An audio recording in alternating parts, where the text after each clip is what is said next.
choix à faire. C'est vrai qu'on parle de la délivrance, oui, mais c'est un choix. Oui. Vous voyez, donc lorsqu'on parle de la délivrance, plusieurs personnes entendent la délivrance, oui, mais la délivrance est un choix. Il y a des gens qui entendent parler de la délivrance, mais ça leur dit rien. Il y a des gens qui préfèrent vivre avec des situations peut-être accablantes, des situations qui les dérangent, et ils se contentent de vivre comme ça. Mais c'est un choix de chercher l'excellence. Amen. Chercher les changements. Luc 7, lisez avec moi le premier verset, au verset 10. On a 10 versets à lire. 1, 2, 3. Après avoir achevé tous ses discours devant le peuple qui l'écoutait, on lit ensemble, Jésus entra dans Capernaum. Un centenier avait un serviteur auquel il était très attaché et qui était malade, sur le point de mourir. Ayant entendu parler de Jésus, il lui envoya quelques anciens des Juifs pour les prier de venir guérir son serviteur. Ils arrivèrent auprès de Jésus et lui adressèrent d'instantes supplications, disant, il mérite que tu lui accordes cela, car il aime notre nation et c'est lui qui a bâti notre synagogue. Jésus étant allé avec eux, n'était guère éloigné de la maison quand les centeniers envoya des amis pour lui dire, Seigneur, ne prends pas tant de peine, car je ne suis pas digne que tu entres sous mon toit. C'est aussi pour cela que je ne me suis pas cru digne d'aller en personne vers toi. Mais dis un mot et mon serviteur sera guéri. Car moi qui suis soumis à des supérieurs, j'ai des soldats sous mes ordres. Et j'ai dit à l'un, va et il va. À l'autre, viens et il vient. Et à mon serviteur, fais cela et il le fait. Lorsque Jésus a entendu ces paroles, il admira les centeniers et se tournant vers la foule qui les suivait, il dit, je vous l'ai dit, même en Israël, je n'ai pas trouvé une aussi grande foi. De retour à la maison, les gens envoyés par les centeniers trouvèrent guéris les serviteurs qui avaient été malades. Est-ce qu'on peut dire amen? Alléluia. Bien aimé, une histoire qui interpelle. La personne centrale de cette histoire est un païen. Nous sommes dans un texte où on nous parle d'un Romain. Donc un étranger aux promesses de l'alliance. Un étranger à l'alliance abrahamique. Donc un étranger en Israël. Vous devez savoir que dans cette période, Israël était sous la domination romaine. Et c'était les Romains qui, n'est-ce pas, dominaient. On parle de cet homme païen, peut-être au service d'Hérode Antipas qui était au pouvoir à l'époque. Il était suffisamment riche pour contribuer à la construction de la synagogue de Capernaum. Même quelqu'un d'honnête pouvait aisément mettre de l'argent de côté en servant dans la police. Il était un guerrier, un soldat. Il a pu amasser de l'argent. On le présente comme un homme intègre et bienveillant envers son esclave et envers les Juifs, convaincu également de son intimité en face de Jésus. Cet homme va opter de ne pas aller. Ici, on nous présente un homme qui a un malade à la maison. Et ce malade, ce n'est pas son fils. Ce malade, ce n'est pas sa fille. Ce malade, c'est un serviteur. Un doulos, un esclave. Mais il prend son doulos, il l'amène, ou bien il engage, n'est-ce pas, les processus de la guérison, des démarches pour chercher la solution de ces derniers. Après avoir achevé tous ces discours devant le peuple qui l'écoutait, Jésus entra dans Capernaum. Il entre dans cette ville, Capernaum, qui était un village de pêcheurs de l'ancienne province de Galilée, sur la rive nord-ouest du lac Tibériade, au nord-est d'Israël. Il entre dans cette ville, Capernaum. Un centenier avait un serviteur auquel il était très attaché et qui était malade sur le point de mourir. Verset 3, ce qui est important, c'est qu'il fait que ces centeniers s'engagent dans la quête de la délivrance. C'était parce qu'il avait entendu parler de Jésus. Alléluia. Ayant entendu parler de Jésus, cet homme avait déjà appris la conduite de Christ parmi le peuple. Il savait déjà que Christ, c'était un grand, c'était un homme de Dieu. Il en était convaincu. Et vous allez voir aussi l'attitude de cette personne. Ce n'est pas un homme qui était très hostile à religion juive, au Dieu des Juifs. C'était un homme qui était très ouvert. Il acceptait aussi leur religion, bien qu'il était romain en Israël et qu'il pouvait dominer aussi avec son autorité, n'est-ce pas, des centeniers. Mais il a manifesté sa foi en s'impliquant dans la construction d'une des synagogues. Donc il a investi un étranger, un païen, mais qui tombe. Alléluia. Un païen qui s'investit pour l'œuvre de Dieu. Il vient pour dominer dans ce pays, il vient pour contrôler, dominer les Israélites. Mais pas seulement pour dominer, mais il vient aussi pour soutenir. Il dit, vous croyez à votre Dieu, je vais vous soutenir dans votre foi. Je serai avec vous dans cette démarche.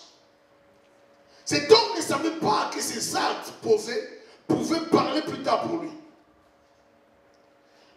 Nous parlons de la délivrance comme un choix à faire parce que il y a plusieurs personnes qui traversent des situations mais qui n'optent pas, qui ne prennent pas l'option de chercher la solution.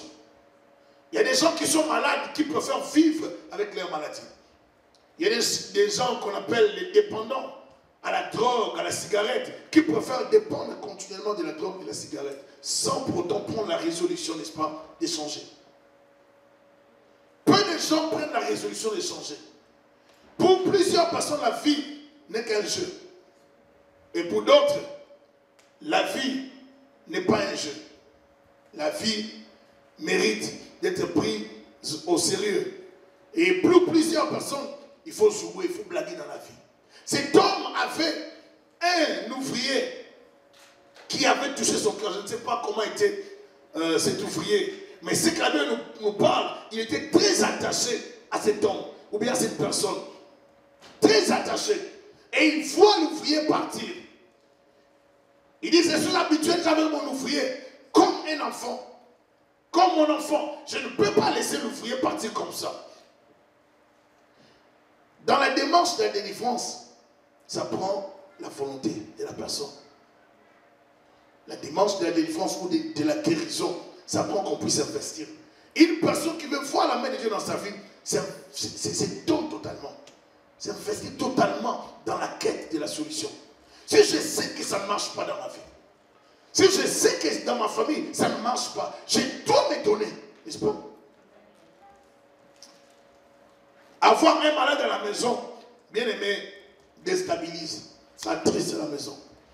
Et des fois, là, dans une famille, lorsqu'il y a une personne qui est malade, vous voyez dans la famille est attristée. Il n'y a plus la joie. N'est-ce pas? Lorsqu'on a une personne malade dans la maison, ça attriste. Ça nous enlève un peu la paix. On cherche la solution de la personne, de votre enfant, de votre femme, de votre mari, ainsi de suite. Et ici, nous voyons l'attachement du centenier envers son serviteur. Cela prouve qu'ils avaient passé plusieurs temps ensemble.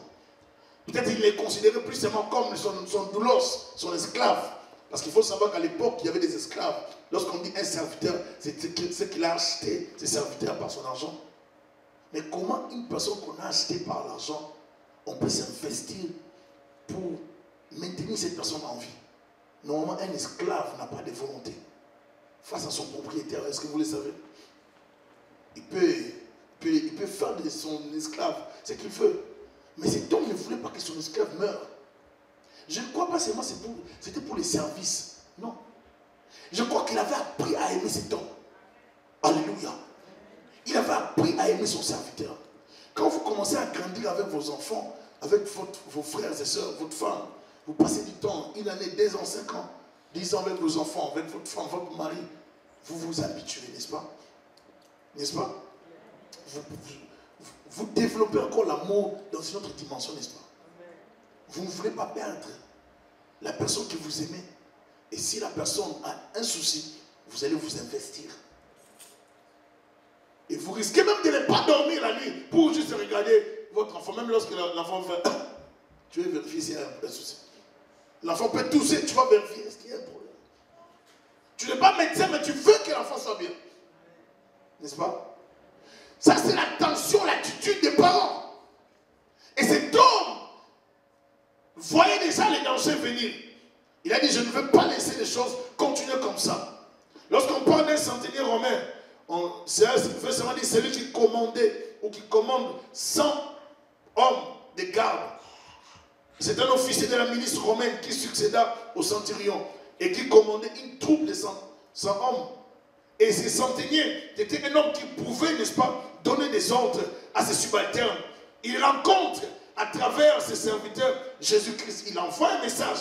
On dit un centenier avait un serviteur auquel il était très attaché et qui était malade sur le point de mourir. Donc la mort était à la porte. Il a vu les dangers. Il y a plusieurs personnes qui voient des maladies, qui voient les dangers, mais qui ne font rien, n'est-ce pas, pour trouver la solution. On vit avec un malade, mais on ne fait rien pour trouver la solution. N'avez-vous jamais appris des gens qui vivent avec l'un de leurs malades dans la maison, dans la famille, et qui ne font rien? Ils ne fournissent pas d'efforts pour chercher la solution. Vous savez, il est très avantageux d'avoir des gens qui vous aiment autour de vous. Alléluia. Si vous détruisez vos relations avec tout le monde, il y aura un jour où vous aurez besoin de quelqu'un. Cet homme esclave savait qu'il devait garder la relation avec son patron. Il savait qu'il était esclave, mais il s'est fait aimer. Il y a des gens dans la vie qui ne savent pas se faire aimer. Il y a des gens dans la vie qui ne savent pas maintenir les relations. Est-ce que je parle à quelqu'un? Vous savez, toutes les relations ne sont pas à perdre. Vous pouvez perdre certaines relations dans la vie, mais il y en a d'autres qu'il ne faut pas perdre dans la vie. Parce que vous allez mourir avec des regrets dans le cœur. Si seulement j'avais maintenu cette relation avec cette sœur-là, je n'allais pas connaître cette situation. Si j'avais maintenu cette relation avec ces frères-là, avec cet homme-là, avec cet homme de Dieu-là, je n'allais pas connaître cette situation. Il y a d'autres choses qui nous arrivent dans la vie parce que nous avons voulu ou nous optons seulement à prendre l'option de l'orgueil. Je ne veux pas m'humilier, je ne veux pas collaborer, je ne veux pas, n'est-ce pas, vivre en relation avec certaines personnes. Je prends le recul, je prends les distances. Il faut savoir maintenir, protéger certaines relations. Certaines personnes, même si vous n'êtes pas proche avec elles, vous pouvez, n'est-ce pas, vivre juste par sagesse. Maintenez la salutation. Maintenez les bonjours. Est-ce que je parle à quelqu'un? Mais il y a des gens qui n'ont pas la sagesse, qui préfèrent rompre les relations. Et si ce sont de bonnes relations qui peuvent vous connecter à votre destinée, il ne faut pas les rompre. Est-ce que je parle à quelqu'un? Certaines personnes, vous allez les rencontrer dans la vie une fois. Il y en a d'autres que vous allez rencontrer 2 fois. Il y en a d'autres que vous allez rencontrer pendant une période. Il ne faut pas louper les occasions que Dieu vous donne. Vous pouvez rencontrer quelqu'un aujourd'hui, mais demain la personne va vous aider. Mais Dieu a permis seulement que vous puissiez vous connaître aujourd'hui. Mais si toi tu ne sais pas, ou tu n'as pas les savoir-vivre, savoir-faire, tu vas perdre cette relation. Pourtant c'est une relation qui peut t'aider demain. Est-ce qu'il parle à quelqu'un? Certaines relations dans la vie, ne les perdez pas. Gardez même les bons jours. Ne vous séparez toujours pas mal avec les amis, avec vos frères et sœurs. Vivez bien dans la société, dans la famille, partout au travail, à l'école, à l'université. Gardez des relations. Lorsque vous voyez un ministre devenir ministre dans le monde, la plupart du temps, ils prennent aussi les leurs, ils prennent leurs amis, leurs connaissances, les gens avec lesquels ils ont étudié. Est-ce que je parle à quelqu'un? Si tu deviens ministre, tu vas chercher même tes frères, tes sœurs, tu vas chercher des postes, comment les caser, n'est-ce pas? Vous pensez que ça se passe seulement en Afrique? Non, même en Occident, on le voit. Alléluia. Est-ce qu'on peut dire Amen? Amen. Ne perdez pas toutes les relations dans la vie. Il y a une relation qui peut vous introduire dans votre destinée. Si Esther avait perdu la relation avec Mardochée, elle allait rater la destinée, n'est-ce pas? Il y a d'autres relations qu'il ne faut pas perdre. Les brigands sur la croix avaient saisi l'opportunité. Il s'est connecté à Christ. Il est entré au ciel. Il y a des opportunités que Dieu va vous accorder pour vous sauver. Ne ratez pas votre destinée. Alléluia.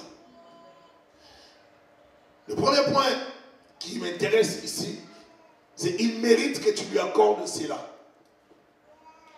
Cette phrase ne vient pas du centenier, mais de ces messagers juifs ou des anciens de la synagogue.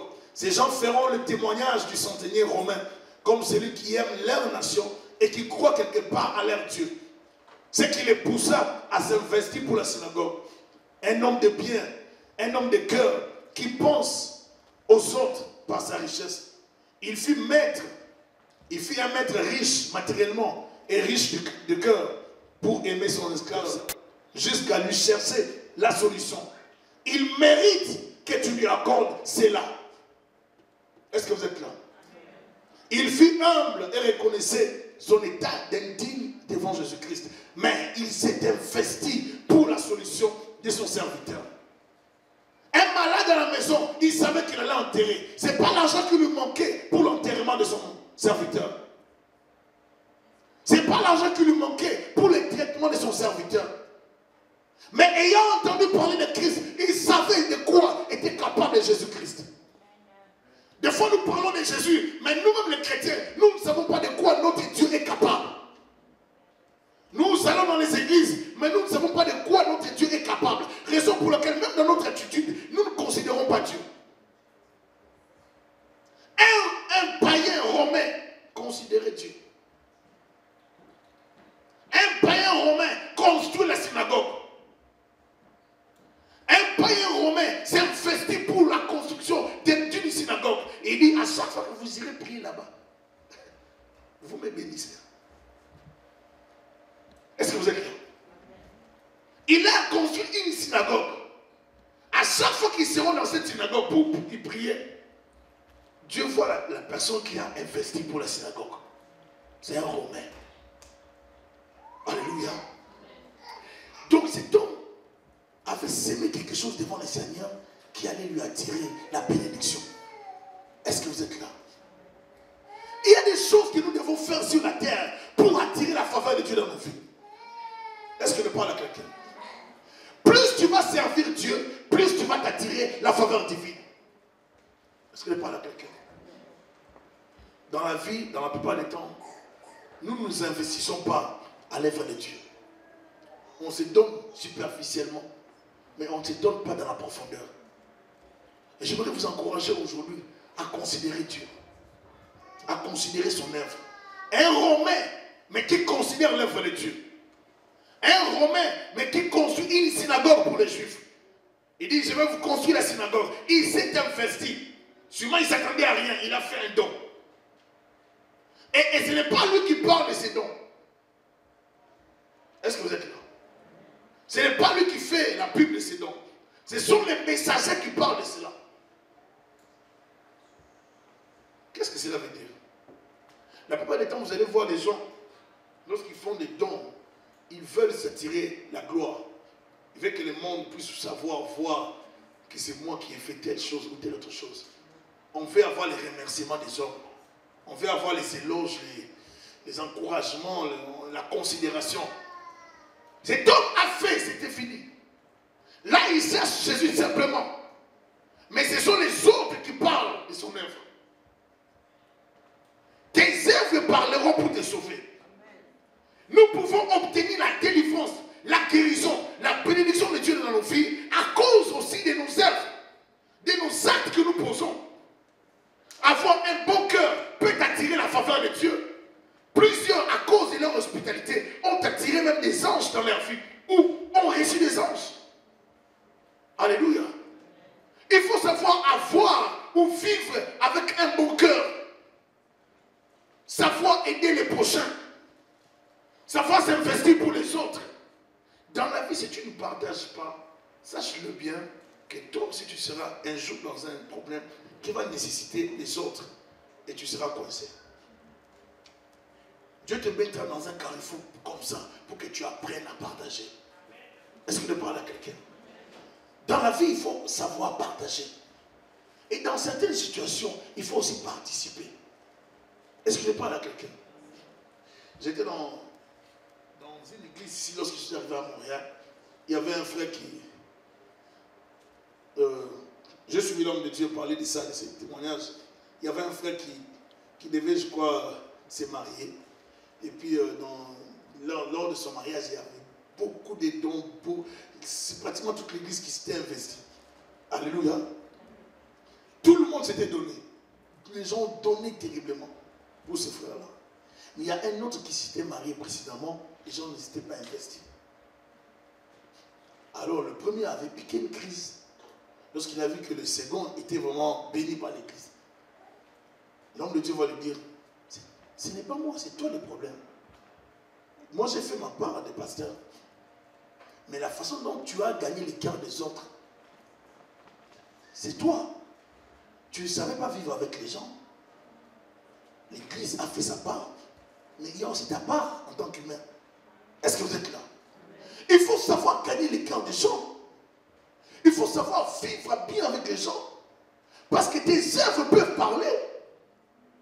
Il ne faut pas tout détruire dans la vie. Il ne faut pas détruire toutes les relations que Dieu vous donne dans la vie. Si tu dis je mérite, qu'est-ce que tu as fait pour Dieu? Pour mériter, il faut qu'il y ait des œuvres, n'est-ce pas? Alléluia. Mais cet homme a fait des œuvres qui criaient. Cet homme a fait des œuvres qui parlaient. D'autres délivrances ne prendront place dans nos vies que lorsque nous allons servir Dieu. Est-ce que je parle à quelqu'un? C'est en plein service que Dieu va te bénir. J'étais malade. J'avais des migraines terribles. Lorsque j'étais trop jeune en Afrique. Et il y a une servante de Dieu qui va me dire, évangéliste, on m'a appelé évangéliste, il m'a dit, Dieu me dit de te dire, tu dois les servir, continue à les servir maintenant, avec tes maux de tête, avec ta maladie. Dieu me dit qu'il va te bénir en plein service. J'ai dit quoi? J'ai dit, mais des fois, je ne me sens pas béni. Elle me dit, Dieu dit que tu dois les servir comme ça.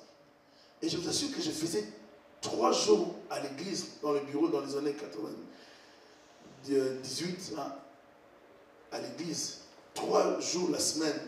J'allais à l'université, il y a 3 autres jours, je consacrais à l'église, où j'étais à l'église en permanence, des fois de 9h à 16h30, des fois de 10h à 17h, où j'ai prié pour des gens, je faisais des délivrances. J'ai prié pour plusieurs personnes. Il y a des gens qui venaient. Mais c'est dans les services que Dieu va me bénir. Est-ce que je parle à quelqu'un? J'ai prié pour des gens avec des migraines terribles. Moi-même, des maux de tête bizarres, je vous assure. Je me rappelle un jour où je priais pour... C'était vers 11h, je priais pour un garçon qui m'avait amené le fétiche. On n'était qu'à 2. Donc, dès qu'il amène, comme la prière était dans une parcelle, chez une dame, et la dame m'a vu sortir avec les trucs de l'autre fétiche. La femme m'a crié de loin. Papa, pas ici, il ne faut pas enterrer ça. Ne brûle pas ça, n'enterre pas dans ma parcelle. Je ne veux pas dans ma parcelle. Je dis, maman, c'est déjà neutralisé. C'est là j'étais. Non, pas dans ma parcelle. Les services attirent la bénédiction. C'est en plein service que Dieu va commencer à me bénir, m'ouvrir les portes. Bien aimé, ça venait comme ça, comme si l'œuvre de Dieu attire la faveur divine. Plus vous allez servir Dieu, plus Dieu va vous bénir. Ne néglige pas les services de Dieu. Ce que tu fais pour Dieu t'attirera la faveur de Dieu. Il y a d'autres combats que tu ne combattras pas, ni par les gènes, ni par les cris, ni par les pleurs. C'est en servant le Seigneur lui-même descendra pour toi et combattra pour toi. Ça prend seulement que tu sois à ton poste, dans la prière, dans les services. Et si tu les sers loyalement, dans l'intégrité, le Seigneur combattra pour toi. Il y a d'autres bénédictions, il faut les provoquer. Les provoquer par votre attitude. Est-ce que tu aimes Dieu? Jusqu'où tu aimes Dieu? Je vous ai dit l'autre fois, si vous voulez aller de l'avant, soyez poussés dans les choses de Dieu. N'aimez pas Dieu superficiellement. Ne cherchez pas à servir Dieu de façon... comme si vous servez Dieu en attendant. Non, servez Dieu pleinement. Est-ce que je parle à quelqu'un? Ne servez pas Dieu en attendant. Servez Dieu pleinement. Cet homme a tout investi pour la construction d'une synagogue. Il savait que ce n'était pas lui qui allait prier dedans, mais il a cru quand même à leur Dieu. Il s'est investi pour cette synagogue. Il a donné pour cette synagogue. Et sachez-le bien, à chaque fois que vous faites quelque chose pour Dieu, la chose va vous attirer la faveur comme ça. La plupart du temps, nous cherchons que Dieu nous visite. Est-ce que nous sommes prêts à les servir aussi? Nous voulons que Dieu nous délivre, mais est-ce que nous sommes prêts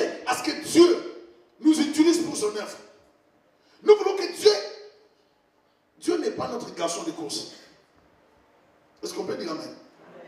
Dieu n'est pas notre garçon de course. Dieu n'est pas à notre service. Nous sommes à son service.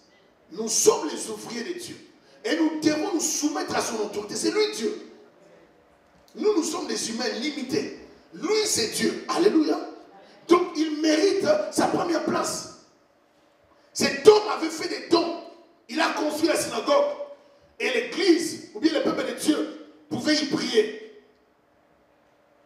Et cet homme vit sa construction, vit ses dons, vit tout ce qu'il avait fait. Méritait la grâce de Dieu, méritait la bénédiction de Dieu pour son serviteur. Il dit, dis seulement un mot et mon serviteur sera guéri. Cet homme compare Christ, le roi, à sa troupe. Il établit que lui, en tant que centenier, il donne des ordres et on les exécute sans discuter. Cette phrase révèle un élément important, non négligeable, qui est la foi. Il parle à Christ à travers ses serviteurs. Mais il avait la foi. Malgré ses racines romaines, il avait la foi au Dieu d'Israël. Alors qu'à l'époque, les Romains et les Grecs avaient unifié leur divinité. Cet homme croyait aussi au Dieu des Israélites. Il n'a pas considéré ses divinités, sa culture, mais il est allé vers le Dieu d'Israël. Il y a une chose que je veux vous dire, il ne faut jamais avoir honte de chercher votre solution. Il ne faut jamais avoir honte de chercher votre guérison. Ne te gêne pas quand tu te vois dans la faiblesse de chercher quelque chose. Ne te gêne pas si tu vois que tu es obligé de chercher la chose. Mieux faut pour toi t'humilier et chercher la chose et la voir que d'avoir honte et de vivre dans la souffrance. Ne te gêne pas, ma soeur, mon frère. Il n'y a pas d'humiliation à aller vers Christ et à dire à Dieu, sauve-moi, délivre-moi. Il n'y a pas d'humiliation, bien-aimé. Moi qui te parle, j'ai prêché déjà les gens. J'ai prêché, j'ai servi les seigneurs. Il est arrivé après. Et donc, je vois des types de rêves constamment. Et ça m'a cassé, ça me mettait mal à l'aise. Je dis, mais ça fait déjà des années que je suis dans le Seigneur. Ça fait pratiquement 3 ans que je suis dans le ministère. Je presse déjà. Mais comment je peux voir des choses comme ça? Je suis allé vers les autres serviteurs de Dieu. Ce qui tue l'église, c'est l'orgueil. J'ai dit, priez pour moi. Ils ont voulu faire des prières comme on te recommande. On dit non, ça s'est brisé, libéré ma vie. Alléluia. Il y a des prières. Nous tous, nous avons besoin que Dieu nous visite. Tu vois un domaine dans ta maison qui ne fonctionne pas. Serre sa délivrance dans ce domaine. On a commencé à prier pour moi, bien-aimé. Je ne peux pas oublier ça. Quelle chaleur j'avais ressenti. J'ai transpiré comme pas possible. C'était pas normal que je transpire comme ça. Est-ce que je parle à quelqu'un? Dieu utilise plusieurs moyens pour nous délivrer. Dieu peut te délivrer de plusieurs moyens. Est-ce que je parle à quelqu'un? La main de Dieu est souveraine. Si Dieu veut te délivrer là où tu es, il va te délivrer. Si Dieu dit aujourd'hui c'est fini, c'est fini. Mais si Dieu prend encore le temps avec toi, accepte le processus de Dieu. Mais n'accepte pas d'être malade. N'accepte pas de vivre dans la position satanique. Il faut rester constamment dans la quête, dans la recherche de la délivrance, dans la recherche de la solution. Est-ce que je parle à quelqu'un? Cet homme cherchait la délivrance pour son serviteur. Jésus étant en l'air, avec un était guère éloigné de la maison, quand les centeniers envoyaient des amis pour lui dire, Seigneur, ne prends pas tant de peine, car je ne suis pas digne que tu entres sous mon toit. C'est comme l'attitude d'une personne qui se répand, qui reconnaît son état. Il reconnaît son état. Il ne se voit pas correct de recevoir Christ. Est-ce que des fois nous nous voyons comme ça? Est-ce que nous sommes sincères dans notre démarche? Est-ce que nous sommes sincères lorsqu'on s'approche de Dieu? La plupart des temps, nous nous approchons de Dieu avec orgueil. Nous nous approchons de Dieu avec beaucoup de connaissances. Je sais déjà. Ça doit commencer comme ça, ça doit finir comme ça. Nous avons déjà des tableaux de notre délivrance. C'est comme Naaman qui est allé chez Élisée, n'est-ce pas? Il avait déjà les tableaux des choses, de la guérison. La purification. Je pensais qu'il allait sortir, il allait agiter la main et puis m'imposer et j'allais être guéri. Mais les prophètes ne sortent pas. Il dit, Géasi va lui dire de se jeter 7 fois dans l'eau. Les prophètes ne sortent pas, pour l'homme, l'officier, Naman, le général, c'était une humiliation, n'est-ce pas? Mais l'homme de Dieu n'a pas voulu sortir. Il ne voulait pas vivre la corruption. Il a refusé son argent.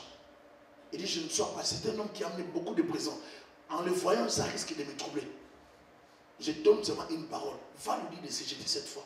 S'il se jette, il va voir. Mais lui, il commence à piquer des crises. Il commence à dire, est-ce qu'il n'y a pas d'eau de l'autre côté? Il y a seulement les Jourdains. Lorsqu'on est entre les mains d'un médecin, on ne lui dit pas ce qu'il doit faire. Alléluia. Lorsqu'on est entre les mains de Dieu, on ne lui dit pas ce qu'il doit faire. Laisse Dieu faire ce qu'il a décidé de faire pour ta vie. Laisse Dieu faire agir souverainement dans ta vie. Dieu peut t'amener.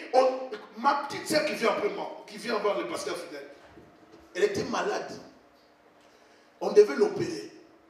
Et on était en prière, tout ça, en famille, comme on priait régulièrement. Un jour, Dieu se révèle à ma soeur. Elle se voit sur le lit de l'hôpital, on m'a opéré. C'était dans la même période, je crois la semaine qui suivait qu'on devait l'opérer. Alors, elle va à l'opération la nuit, elle se réveille, elle n'a plus la maladie. On parle, les parents l'amènent à l'hôpital, il n'y a plus la maladie. On ne l'a plus jamais opéré. Mais la nuit, elle a vu quelqu'un qui opérait. La main de Dieu n'est pas courte, mon frère, ma soeur. Dieu peut t'envoyer des anges. Tu penses que tu rêves. Mais la même nuit, Dieu traite ton problème. Dieu peut traiter ta maladie juste en une nuit. Juste en quelques secondes, Dieu peut traiter ton problème. J'aimerais te dire que ton problème ne donne pas Dieu. Ton problème ne dépasse pas Dieu. Dieu a la solution à tes problèmes. Dieu a la réponse à tes questions. Peu importe ce que nous avons comme problème, la main de l'Éternel n'est pas contre. La Bible dit, c'est lui qui a planté l'oreille. N'entendrait-il pas? J'aimerais te dire que Dieu exauce les prières. Lorsqu'un malheureux crie, l'Éternel l'entend et les délivre de toutes ses détresses. Non seulement de détresses, mais de toutes ces détresses. Les malins atteignent souvent les justes, mais l'Éternel en délivre toujours, pas souvent, mais toujours. Dieu te délivrera toujours. Est-ce que je parle à quelqu'un? Est-ce que tu peux dire Amen avec beaucoup plus de filles? Je ne veux pas des gens attristés dans l'église. Dis encore Amen avec beaucoup plus de filles. Dieu est capable de solutionner tes problèmes. Même si dans ta famille, il y a un sorcier qui contrôle la famille. Dieu est capable de t'accorder la solution. Même s'il y a des blocages, des échecs dans la famille. Dieu est capable de t'apporter la solution, la guérison. J'aimerais te dire que ta maladie a une guérison pour le Christ. J'aimerais te dire que ton problème a une solution pour le Christ. Ton problème a la solution. Il dit par ses mains dessus, nous sommes. Sois guéri de toute maladie qui dérange ta maison, qui dérange ta santé, au nom de Jésus. Sois guéri de toute maladie, sois guéri de troubles, sois guéri de douleurs, sois guéri de maladies cancérigènes, sois guéri, que le Seigneur te relève, qui te guérisse, qui te délivre, qui te visite, au nom de Jésus, sois guéri. Korabasata. Je vais vous dire, il y a des démons, d'autres démons qui sont résistants dans la délivrance. Vous priez pour eux aujourd'hui, ils ne vont pas partir. Mais il ne faut pas arrêter. Ce qui dérange les démons, ce n'est pas les pleurs. Ce qui dérange les démons, c'est le feu du Saint-Esprit. Tu pries pour eux aujourd'hui, ils ne partent pas. Demain, prie encore. Le lendemain, prie encore. Tu vas te retrouver un matin. La situation là qui dérangeait ta vie, enlevée par le Seigneur. Ils vont partir parce qu'ils seront mal à l'aise. S'ils ne partent pas aujourd'hui, ils partiront demain. Si demain ils ne partent pas, je te dis qu'ils vont partir. Toi, tu n'entreras pas au ciel possédé. Ils partiront, ces esprits-là. Même s'ils te trouvent de la nuit, ils te visitent comme mari de nuit. Ils te visitent comme femme de nuit. Ils viennent à toi par des maladies, par des douleurs au ventre, par des maux de tête, de migraine, qui te libèrent par le feu, qui te libèrent au nom de Jésus-Christ. Il faut des fois te lever la nuit, commencer à prier. Il y a des moments où, quand je me réveille la nuit à 3 heures, ou bien j'attends seulement à minuit, je commence mes prières. Et quand je finis, là je dors. Il y a des moments où ça prend seulement des prières de nuit bien-aimées. Des prières de nuit où tu ne peux pas la journée la nuit. tu prépares les miracles, tu prépares les services, tu prépares tout la nuit. Parce que c'est la nuit qu'on prend les décisions la plupart du temps. Est-ce que je parle à quelqu'un? Et il prend les décisions la nuit, toi aussi prends les décisions la nuit. Entre dans les conseils de Dieu, commence à décider avec Dieu. Reçois les ordres de Dieu, impose-les dans ta vie. Décide que je commande ce matin. Je ne veux pas voir les échecs que je vois régulièrement dans ma vie. Je refuse ce mois-ci de vivre la mort. Je refuse que le mois prochain soit le mois de tristesse. Au nom de Jésus, il faut commander, refuser que le diable s'impose dans ta famille. C'est pour ça que dans des jours de montants de triomphe, ce serait des montants de triomphe. C'est des temps de rechercher la face de Dieu. Des temps d'intercession prophétique. On va passer des moments terribles. Bien aimé, il faut chercher Dieu. Il ne faut pas laisser Dieu très éloigné et continuer à pleurer. Il y a des choses qui nécessitent que tu te révolutionnes, que tu te rebelles par rapport à ces choses. Il faut prendre des décisions, changer ta vie. Est-ce qu'il ne parle à quelqu'un? Mon grand-père s'était divorcé. Mon père est divorcé. Mes grands frères étaient divorcés. Mes soeurs étaient divorcées. Moi aussi dans les divorces, je dois dire non. Mon grand-père était malade. Il était asthmatique. Mon père asthmatique. Ma mère asthmatique. Mon grand frère, mon petit frère asthmatique. Ma grande sœur asthmatique. Mais je ne veux pas de ça. C'est qu'il y a un problème. Mon grand-père diabétique. Mon père diabétique. Mes sœurs, mes frères diabétiques. Tout le monde meurt à 40 ans. Des autres meurent à 45 ans. Personne n'a jamais atteint 50 ans. Moi, je dois commencer à prier, pomper des prières pour traverser 50 ans. Aller au-delà de 50 ans. Au-delà de 70 ans. Parce que moi, je viens avec la décision de changer les choses. La délivrance est un choix à faire. Je ne veux pas que les lois établies dans ma famille m'intimident par rapport à ma destinée. Je ne veux pas que les lois établies par mes coutumes, les ancêtres de mes parents, je ne sais pas, mes ancêtres, intimident mon avenir. Je refuse cela. Est-ce que je parle à quelqu'un? Dans la famille de mon père, il y avait ce qu'on appelle l'arbre des esprits. Un arbre qu'on appelle arbre des esprits. En d'autres, écoutez comment on appelle ça.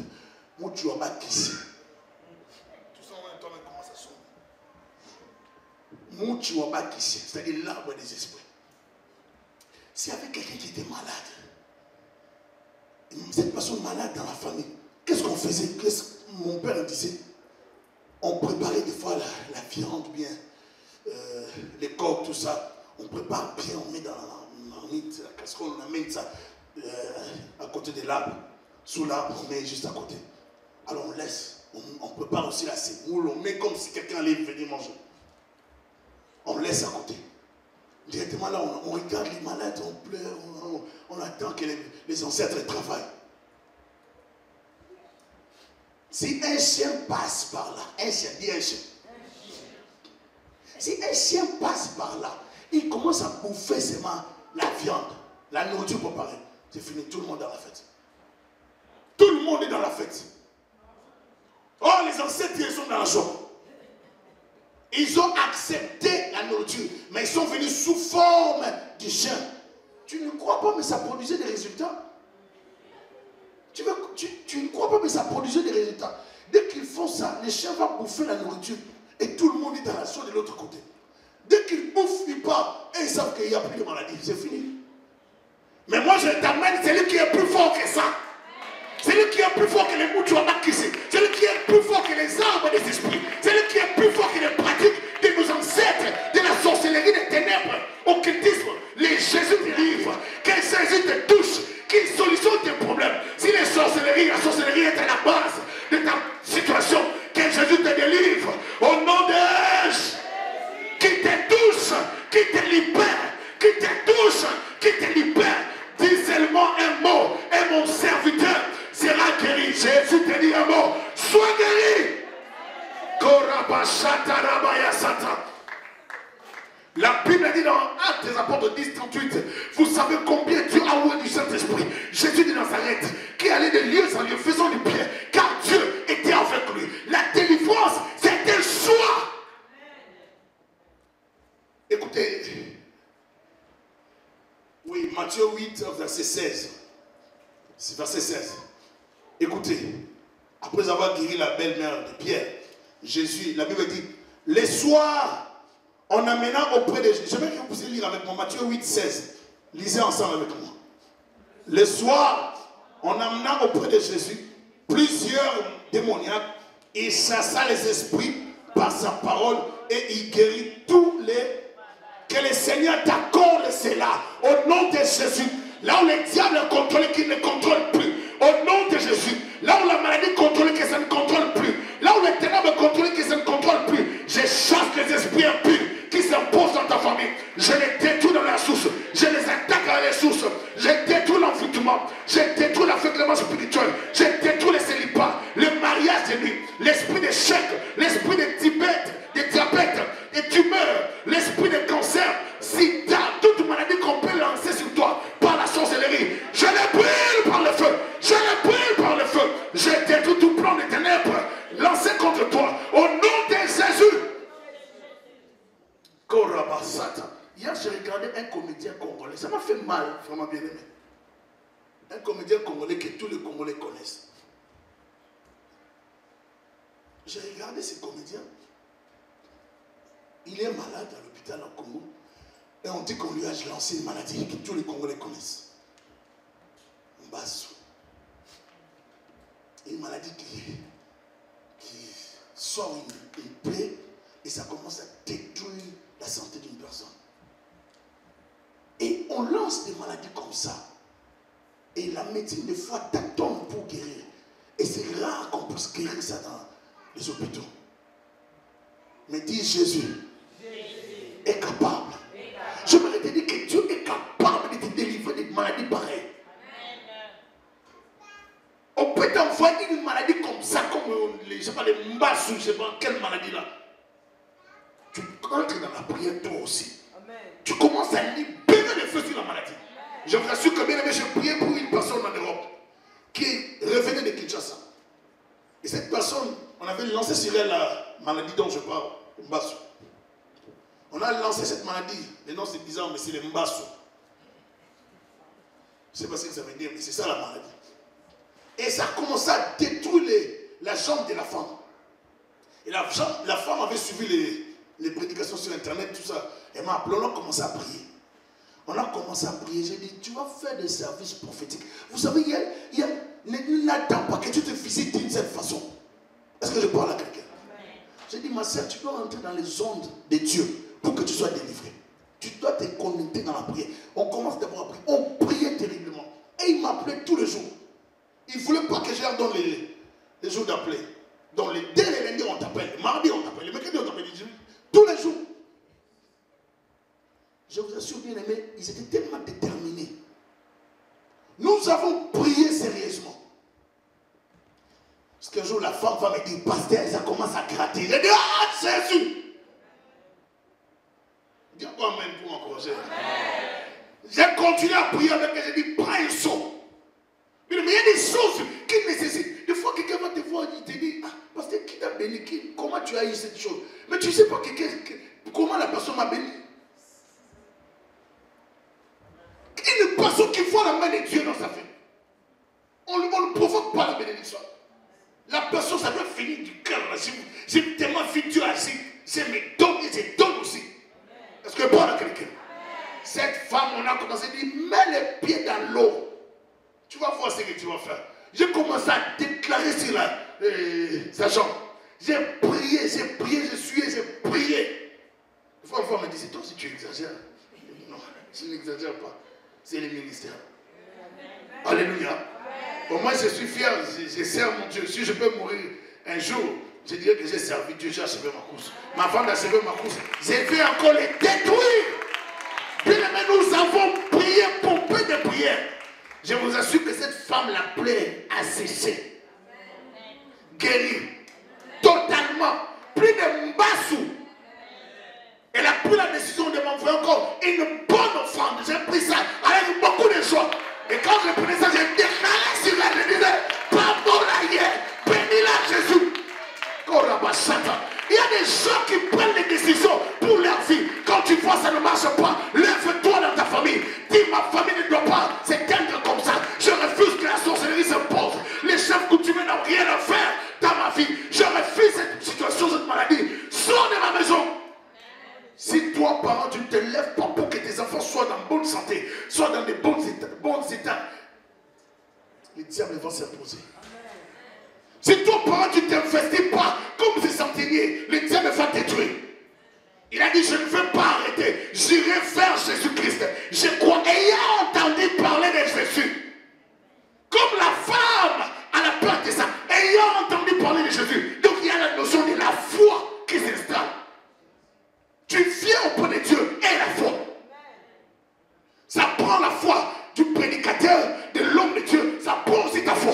Les deux fois doivent se connecter pour attiser le feu, pour attirer l'action du Saint-Esprit en œuvre, pour appeler le Saint-Esprit à travailler. Il faut ta foi, il faut ma foi. Nous allons nous connecter maintenant dans cette optique. Nous allons opérer dans le surnaturel et le Seigneur va déclencher le miracle. J'appelle Dieu qu'il déclenche le miracle dans la vie de quelqu'un. J'ai dit, Seigneur, déclenche le miracle dans la vie de ma soeur, libère son mariage, libère la santé de mon frère, libère les enfants de mon frère, libère les enfants de ma soeur. Que Dieu attaque ton problème, que Dieu attaque le problème à la source, que Dieu te délivre. Mon Dieu est capable de guérir les diabétiques. Mon Dieu est capable de guérir les gens qui ont le sida. Mon Dieu est capable de relever les paralytiques.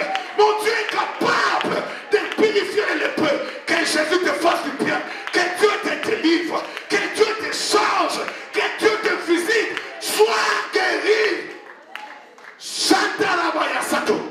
Que tous ceux qui te combattaient soient dans la confusion. Que Dieu te visite, qu'il t'accorde ce que tu lui demandes. Il mérite que tu lui accordes. C'est là.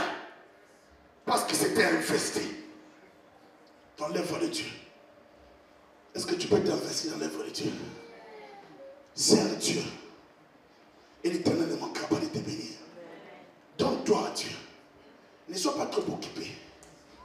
La garantie de tes enfants, la protection de ta famille, c'est Christ. La protection de ton mariage, c'est Jésus. Ce n'est pas ta beauté physique. Nous voyons des hommes laisser des femmes trop belles. Vous demandez, est-ce l'envoûtement ou quoi? Ce sont des choses qui arrivent. Ta beauté ne rassure rien. Mais ce qui va travailler ton mari, travailler, garder ton mariage, c'est Christ Jésus. C'est pour ça que celui qui a Christ a la vie. Celui qui n'a pas Christ n'a pas la vie. Si tu as la vie en toi qui est Christ, je te dis que tout ce que tu demanderas, le Père te l'accordera. Je te dis, cherche la délivrance, car c'est un choix. Cherche la guérison, car c'est un choix. La Bible dit, Bartimée criait à l'Éternel, à Jésus-Christ, fils de David. Plusieurs les reprenaient pour les faire taire, mais il ne s'est pas arrêté. Malgré que les gens te disent d'arrêter, n'arrête pas. Ils te disent, regarde, tu as fréquenté les églises de réveil, mais ça ne marche pas. Dis, je vais continuer à fréquenter les églises de réveil. Dis encore avec moi, je vais continuer à fréquenter les églises de réveil. Ça va changer ma vie. Est-ce qu'il parle à quelqu'un? Bien aimé, d'autres situations, si ça continue, viens, on prend du temps dans la prière. On cherche la force de Dieu ensemble. Nous prions, nous persévérons dans la prière. On se voit aujourd'hui, on se voit demain. On se voit aujourd'hui, on se voit demain. On prie le lendemain dans la prière, dans le téléphone. L'autre jour, on prie encore à l'église. L'autre jour, au téléphone. Nous devons persévérer. C'est dans la persévérance que nous obtiendrons la victoire. N'arrête pas. Bats-toi pour ta famille. Bats-toi pour tes enfants. Bats-toi pour ton mari, ta femme. Bats-toi pour ta destinée. Lève-toi dans la prière et tu pourras changer l'histoire de ta vie. Au nom de Jésus-Christ, tu ne connaîtras pas la mort précoce. Tu ne connaîtras pas la mort prématurée. Tu ne mourras pas comme un animal. Tu ne connaîtras pas la mort selon les sorciers. Tu ne vas pas mourir selon les hommes. Je vais dire à quelqu'un, je ne mourrai pas, je vivrai. Et je témoignerai les œuvres de l'Éternel. Je ne veux pas mourir. La Panabayasata. Je ne veux pas mourir. Je revive. Ne meurs pas. Ne meurs pas. Quand je vois la sœur Bijou, que Dieu te bénisse. Ma sœur ici, Bijou. Lève-toi, ma sœur.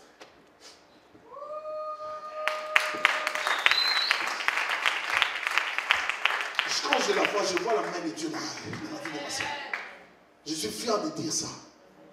Elle me connaît depuis la vie. Mais lorsque je suis venu ici, j'ai dit à la sœur Bijou. C'est ce que j'ai dit à la sœur Bijou. Mais quelques jours après, ma sœur était à l'hôpital.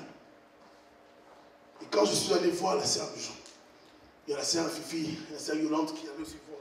Et l'église nécessite de prier pour notre sœur. Chaque réunion, vous le savez, on prie toujours. Pour entrer là où se trouvait notre sœur, il fallait avoir des masques terribles. Et même, on vous décourage à entrer. On nous décourageait à aller la voir. J'ai dit non, je dois la voir. On arrive là. On entre avec les pasteurs fidèles, les pasteurs écrits. Avec nos casques, nos masques cagoulés, bien. On commence à prier. Elle aussi, elle croyait. Mais les gens qui étaient à l'extérieur et qui l'a traité, ils ne croyaient pas. Ils ne croyaient pas, je vous assure. Mais ils traitaient. Mais nous, on est allés, on s'est dit, on va donner à notre soeur la dose de la puissance de Dieu. On croit que Dieu va faire quelque chose. Et à chaque fois qu'on prie, on pompait de prier avec notre sœur du jour, le Seigneur s'est glorifié. Elle n'était pas comme ça. Je suis en train de la voir restaurer, redevenir ce qu'elle était. Et Dieu est en train de faire que Dieu te garde encore, qu'il puisse encore te redorer, te restaurer, te délivrer totalement. La main de Dieu n'est pas court. Notre Dieu est capable d'agir. Mon Dieu agit encore. Notre Dieu agit encore. J'aimerais encourager quelqu'un à s'accrocher à Dieu. Le Dieu que nous sommes en train de servir est un Dieu capable. Il est capable. Lève-toi là, tu vois, on va prier. Ma soeur, mon frère, que rien ne te décourage. Même si ça ne marche pas, que rien ne te décourage. Sois fort, forte, mon frère. Ma soeur, tiens bon. Alléluia. Prie avec moi. Ferme les yeux.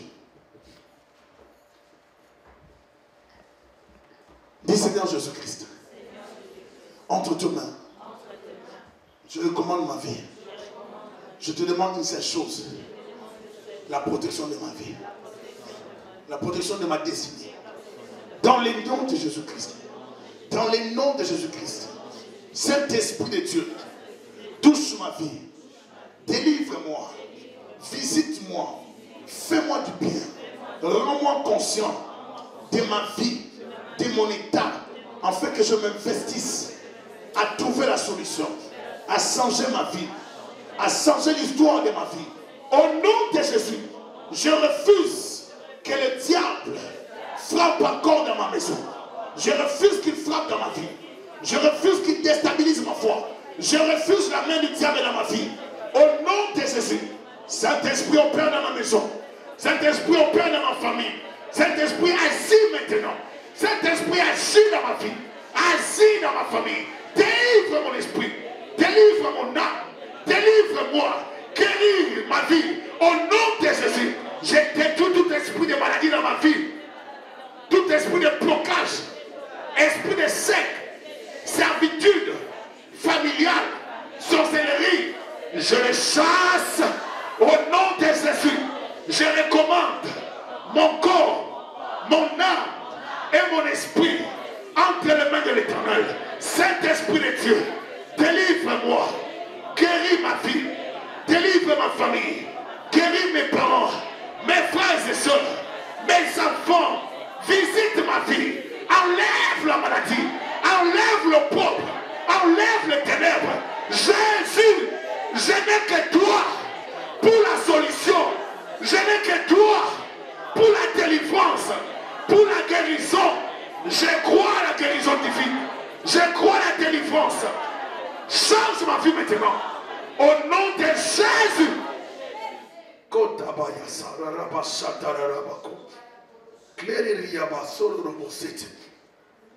Alléluia. Seigneur Dieu de gloire, fais du bien à ma soeur, à mon frère. Viens restaurer nos familles, nos filles, nos esprits. Viens nous communiquer ta gloire et ta grâce. Délivre nos vies. Je t'adore, ton nom s'élève en majesté de mes lèvres. Je célèbre ta victoire, ton règne, ton autorité.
Ton